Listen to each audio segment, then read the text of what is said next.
Hello and good morning. I welcome you to the morning meeting today on Wednesday, the 14th of March 2018. This is Jens Klatt speaking and exclusively presenting this format to you here for JFD Brokers.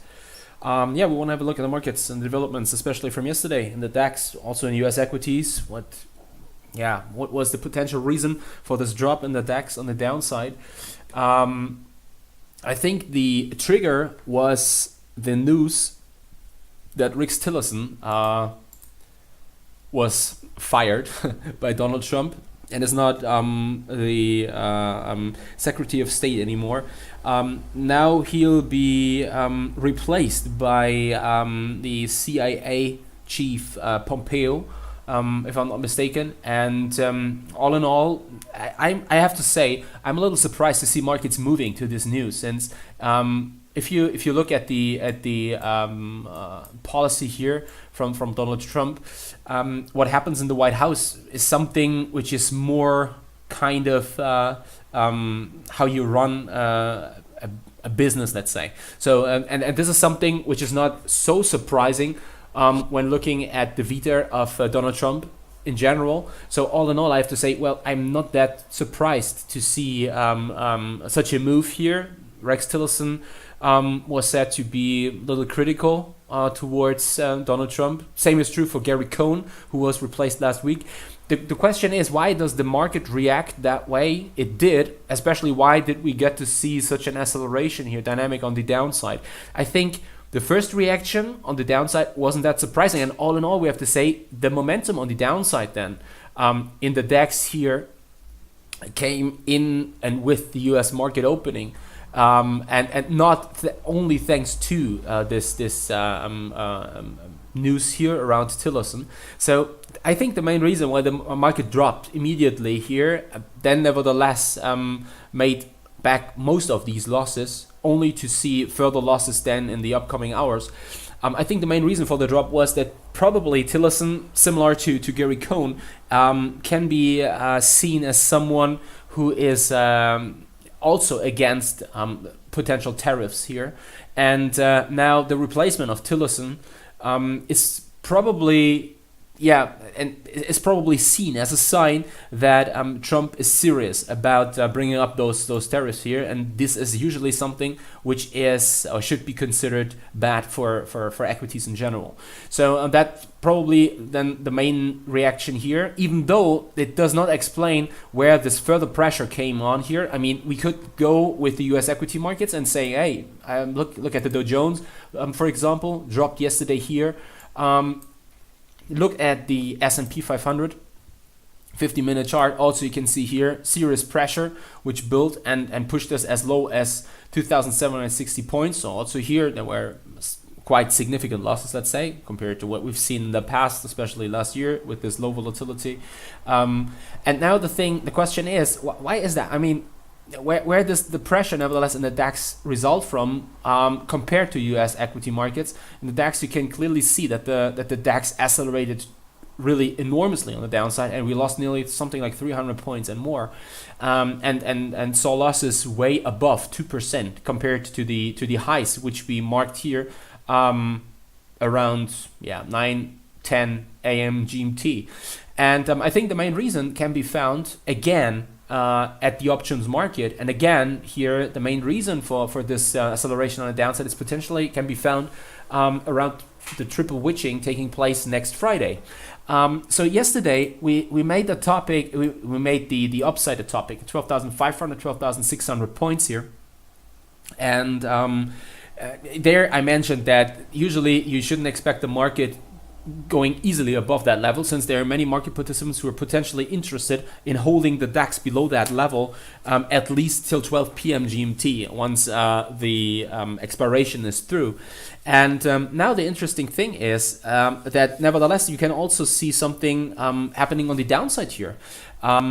Even though it wasn't that significant, but you probably remember that yesterday when I mentioned the open interest of written puts here on the downside, 12,400, for example, was a quite significant level, and 12,500, if we go below that level, we can probably expect with a break below 12,350 to hedging or hedging positions coming in, respectively, market participants start to hedge their exposure here and selling the FDAX. And this is in fact something which really happened here. So you can see that the market recovered immediately after the announcement as Tillerson is replaced by CIA Chief Pompeo, and then the market moves lower, and once it broke below 12,350 points here significantly, the market started to really accelerate on the downside and never looked back. Nevertheless, now making back most of these losses. So what happens here? Well, I think the market has seen some potential stop fishing on the downside. So in fact, it's the same game we would have played on the upside. Now we played it on the downside, meaning the market triggered here hedging trades on the downside once it broke below 12,350 points. And those market participants who had to sell here, well, they had to be a buyer on the other hand. And I think there were several market participants who probably used this drop on the downside to start to build a long position, aiming for a recovery now into the next trading days to the expiration. So I wouldn't be surprised to see the DAX making back most of these losses here from yesterday, probably already today, if not then tomorrow. And with this said, it perfectly explains why I was quite bullish in the morning already. And I said, well, even though yesterday looks very bearish, I'm not really convinced of this move, and I prefer long engagements on an intraday trading time frame. Not just because of the market making it back above the 50 exponential moving average here on a 5-minute time frame, which usually is a first sign that the market has at least short-term bottom out, but also that we have potentially seen something I'd call an interrupter here on the hourly chart. What do I mean by that? Well, since last week Monday, once we broke already in the pre-market phase here below 11,900 points, and lost something like 200 points and then recovered sharply, seeing Gary Cohn resigning too, the market dropping towards 12,000, taking off from there again and then making new highs. We can clearly spot here a sequence of higher highs and higher lows. And now the market just dropped sharply yesterday and interrupted the structure, even though I would say we didn't break it. So a break of the structure would be where we would see a break if now the market probably makes back some of these losses and then falls again and breaks below the lows from yesterday. Then we have a sequence of falling highs and falling lows, and this would then definitely indicate a break of the sequence of higher highs and higher lows. Till then, it's only an interruption. So, and this is something you can imagine as follows here. Oh, by the way, no, 1 second. I have it here. So what we see here is higher highs and higher lows in black. And now this is the black line, which is interrupting the structure. Nevertheless, if we now make new highs, that was only just an interrupter, and you have to count again. Let's say so. Let's use the vocabulary here from the Eldred wave theorists. Probably you have to count this again, and then you say, okay, this is a higher high and higher low, and that way we see a structure. And it was only an interrupter. If such a sequence happens here with falling highs and falling lows, and we're breaking below this, then I think then it's fair to say this is a break of this sequence. Nevertheless, so far we have only interrupted it, and that's one of the reasons. If I combine all this, especially with looking at the triple witching on Friday, I have definitely doubts whether the DAX is not potentially good for making back most of these losses here.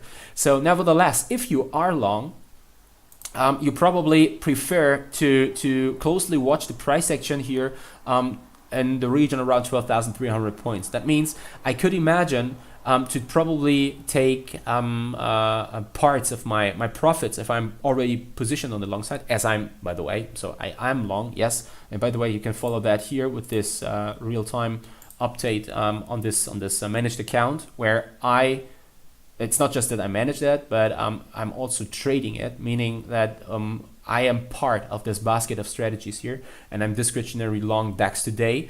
And based on that, I probably aim on taking parts of my profits here in this region. Nevertheless, seeing the chance that the market can probably make back more of these losses then, and probably make it higher. Nevertheless, I don't want to be too aggressive here based on the price action from yesterday. And based on the fact that such a triple witching usually can result in quite choppy and sharp moves here, seen yesterday, trigger event, again, Tillerson, nevertheless, it does not explain where this sharp acceleration here and the dynamic then comes from. And so yeah, around 280, 300, that's a potential first region to take profits in my case. And then let's just see, probably the market can recover more of these losses and then make it probably significantly back above 12,300 points. Nevertheless, we need the help from the US markets here, which have seen some losses yesterday too. Nevertheless, probably also here, it's just a short-term reaction and nothing significant. So all in all, in fact, the overall mood keeps on being choppy. In the case of the Dow Jones, nevertheless, the picture goes dark, let's say, once we push below 24,000 and 200, 250 points here. The current low of March, then we have another chance to see a test of these lows here, another push of 1,000 points, but everything above that should be seen neutral. And with potential to see probably a more significant push back above 25,000. We're currently trading above that level, nevertheless, an acceleration and making it unlikely that we push below that level in the near term again. So yeah, that's it on the DAX. Let's just see how things develop. Let's have a look here at the euro. In fact, this is interesting.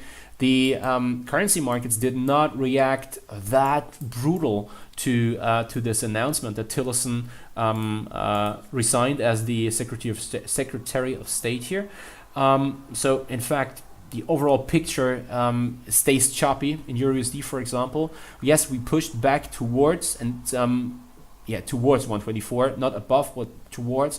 Now giving back most of these gains, we keep on seeing a choppy picture here. Once we make it, and therefore the triggers out there are not enough this week from an economic data perspective. If we make it above 2450 for whatever reason, well, then there's some room up towards 2550, yes, 2550, and probably even higher than that. Nevertheless, everything below that stays neutral. If we push below 122, 120.70, 122.80, there's further room down towards 121.70, 22.20. All in all, again, neutral. So we need a break below this region or a break above that region to see a more and cleaner picture here. Everything in between, let's make it round, 2450 and 2270 should be considered neutral short term. So that's it on the Euro USD. Dollar Japanese yen has also seen a reaction, nevertheless not a significant one in terms of technical levels being broken on the up or on the downside. So yesterday you remember we pushed above 107 during the morning meeting and in the morning, and then the market gave back most of these gains here. Inflation came in as expected. No big surprise here. Nevertheless, 10 minutes later, there was the reaction, which was US dollar bearish, in fact, and caused at least some short-term nervousness. It wasn't really risk off, but the Japanese yen could profit from it. We pushed below 107, and now we stay neutral from a technical perspective and trade again well within this range between 107.50, 108 on the upside, and 105, 105.50 on the downside. So nothing changed here. Gold reacted similar, only on the other side. So we've seen a red candle yesterday in the morning meeting. Things turned green once the announcement around or the news around Tillerson hit the wire. Nevertheless, you can clearly see that the market does not take on further momentum here on the upside. Probably that will change in the afternoon with the retail sales being published at 12:30 p.m. GMT. So that's one and a half hour from now around.